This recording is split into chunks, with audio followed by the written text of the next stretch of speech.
Tonton video ini sampai selesai agar Anda tidak gagal paham.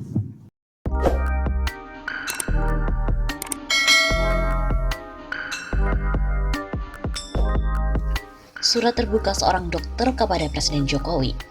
Kenapa sih mereka marah, jengkel, dan kecewa dengan penanganan kasus corona? Yang terhormat, Presiden Jokowi.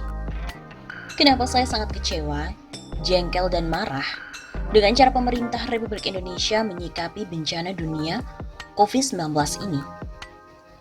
Karena sebagai ahli clinical epidemiologi dan secara khusus pernah meneliti virus, saya sangat memahami proses perjalanan epidemiologis COVID-19 ini.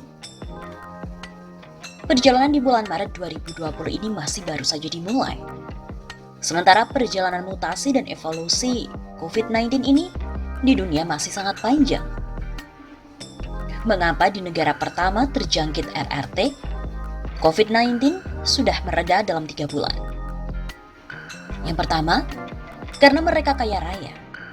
Mereka kehilangan 20.000 triliun untuk meredakan jangkitan dari COVID-19 dan mereka berhasil. Yang kedua, pemerintah mereka sigap, cepat, dan juga tangkas dalam satu komando. Yang ketiga, perjuangan dan pengorbanan dokter serta praktisi medis sangat hebat. Mereka rela berjibaku melawan penyakit dan kematian tak kenal lelah, tak kenal henti.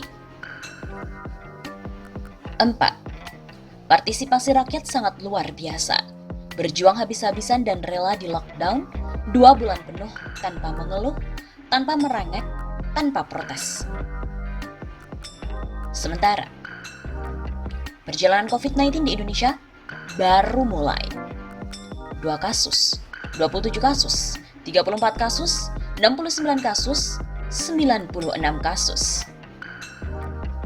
Dan pemerintah kebingungan dan sama sekali tak siap. Menggunakan buzzer dan juga Menkes yang dengan pongah serta sembrono menunjukkan COVID-19 ini bukanlah masalah besar.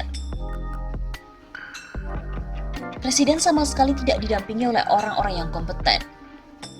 Para menteri pun kebingungan dan tidak kompak. Malah menjadikan sebagai sebuah lelucon dan juga gurauan. Padahal, Pak Budi Karya Sumadi Menteri Perhubungan sudah menjadi korban COVID-19.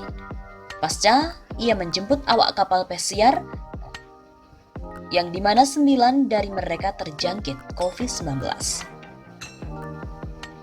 Sekarang, kesombongan dan kepongahan Menteri Kesehatan pun kena batunya. Pak Menteri Perhubungan jadi korban. Pak Presiden yang terhormat, setiap hari COVID-19 ini berevolusi.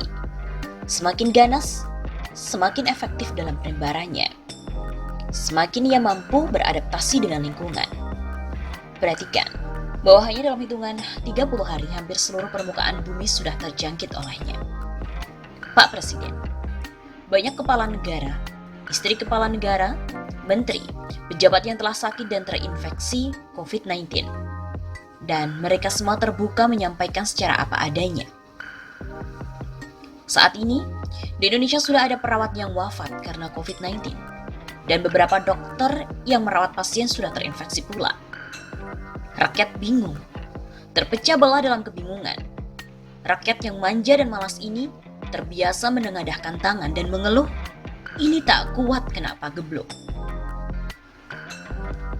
Mereka harus dipimpin, Pak. Saya tahu, Bapak dilematis. Apa sebabnya? Karena Indonesia kayak hanya di laporan.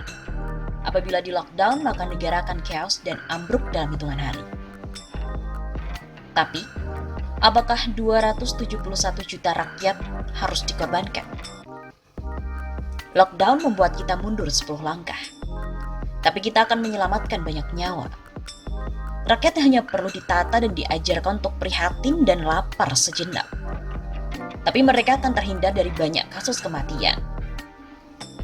Jangan lupakan juga kami para dokter dan praktisi kesehatan di lapangan, Pak. Sudah pasti kami akan jihad fisabilillah di garis terdepan, bertarung nyawa dan kami siap syahid demi rakyat banyak. Jumlah kami ini hanya 80.000 orang, Pak. Tentu tidak cukup kuat untuk melawan pandemi. Tapi pun kami siap. Saya appreciate dengan teman-teman PAPDI yang mendukung gerakan lockdown. Thanks juga buat Dr. Sali Aman Nasution dan juga Dr. Eka Ginanjar.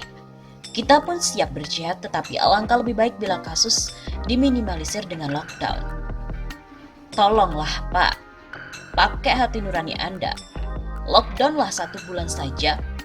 Dan insya Allah kita akan kuat, walaupun miskin tapi kita selamat. Nantilah bersama-sama kita akan maju 20 langkah. Yang penting Bapak pimpin serentak. Virus COVID-19 hari ini sudah sanggup menaklukkan iklim tropis. Dan hanya tinggal tunggu waktu saja jadi malapetaka negeri yang tuna kesehatan ini. Perintahkan lockdown lah Pak. Kita pikirkan sama-sama solusi bagaimana rakyat tidak kelaparan. Mereka ini cuma maunya tidak kelaparan. Hayolah Pak, lockdown. Penulis adalah Tifauzia Tiasuma, seorang dokter, peneliti dan juga penulis.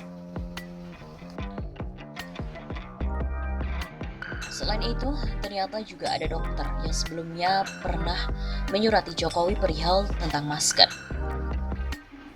Pada hari Rabu 4 Maret, Nina Febrina, seorang dokter gigi umum, mendadak viral di media sosial setelah ia mengunggah surat terbuka terkait dengan virus COVID-19 untuk Presiden Jokowi.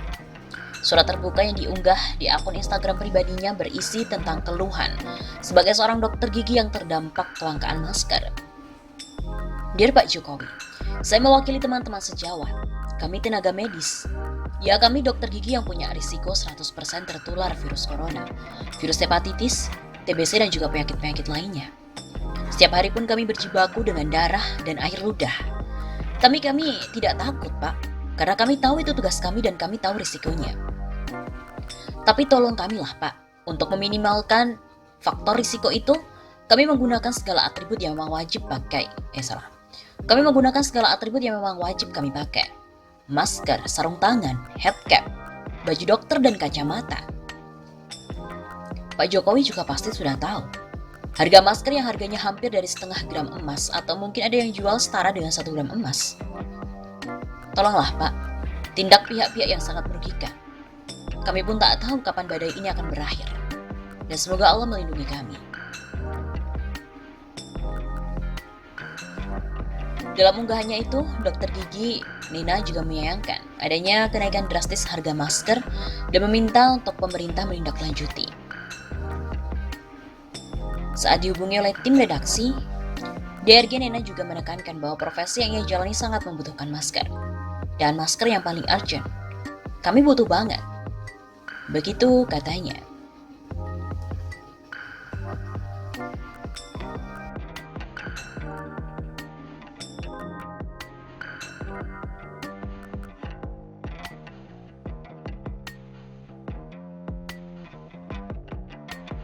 Sebelumnya diberitakan adanya insentif pariwisata sebesar 298 miliar rupiah demi meraup devisa sebesar 13 triliun rupiah.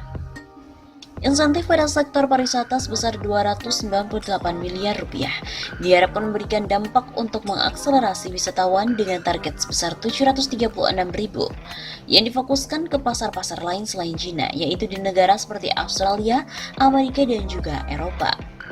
Menurut Menteri Pariwisata dan Ekonomi Kreatif, Wisnu Tama, target wisatawan tersebut yang mempunyai spending sangat besar di Indonesia per arrivalnya atau average spending per arrival.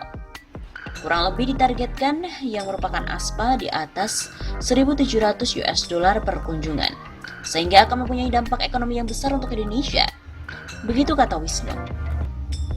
Dari 736.000 yang ditargetkan, lanjut Wisnu Tama, kira-kira akan menghasilkan devisa sebesar 13 triliun rupiah, juga dengan destinasi dari wisatawan Nusantara. Adanya diskon 30% untuk 25% seat plus dengan diskon aftur dan sebagainya secara total ke 10. Destinasi tersebut sekitar 50% untuk 25% seat yang ada. Jadi kalaupun kita bicara Boeing 737 itu kira-kira ada 45 seat yang mendapatkan diskon. Begitu katanya. Soal dana alokasi khusus atau DAK sebesar 147 miliar rupiah di 25 daerah menurut Wisnu yang dialihkan 96% berkaitan dengan industri pariwisata agar dapat menggerakkan ekonomi pariwisata.